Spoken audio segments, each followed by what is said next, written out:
Radhe Radhe Swamiji. My question is, when one of our loved ones is going through a difficult time and we are trying our best to help them, but there is no positive results in the situation, what should be our duty then? Should we leave it to God? What should we and how should we help them? To help others is an instruction given to all human beings. Parhita sares dharma nahi bhai. The Ramayana says to help others is a great dharma. So, to be loving and caring and helpful and supportive to your friends and relatives is a wonderful thing. But remember, it is not in your hands to alleviate the sufferings of others. Sufferings come due to many reasons, past sanskars. If the doctor himself or herself could cure disease, then everybody who went to the hospital would be cured. But the doctor also has to admit that I treat and he cures. Right? So the doctor realizes that it's not in my hands to remove suffering. Similarly, if you are helping somebody, you need to understand that there are so many reasons why suffering can come. Every soul has sanskars of endless lifetimes. Besides that, sometimes suffering comes as a direct intervention of God for the spiritual elevation of somebody. Tam bhranshayami sampadbhyo yasya chechamyanugraham. Sri Krishna says, when I wish to be particularly merciful on some soul,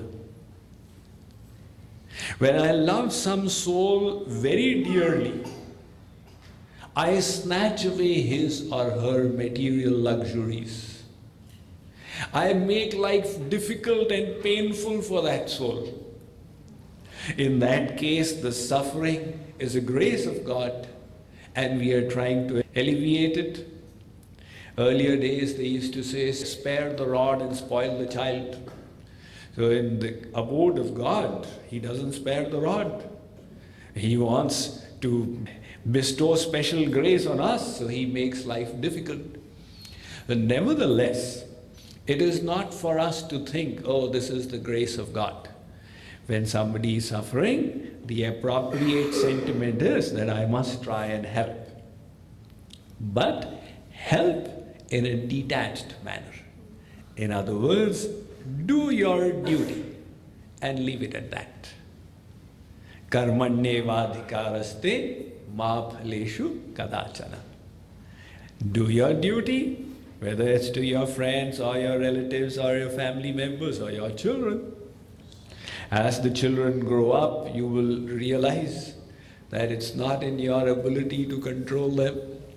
You have the best of intentions, but they can be really painful, the children. So what do? Do you spoil your own life and fill yourself with anxiety? No. If you adopt this principle, that I'll do my best for them and leave it at that, then you will not be disturbed. That is in fact how a teacher helps others.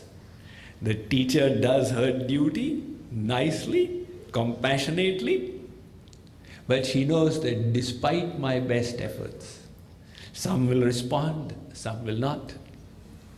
Right? So if some child doesn't respond, she puts in extra care, and still the child doesn't respond, she says, well, whatever God wills, I have done my best.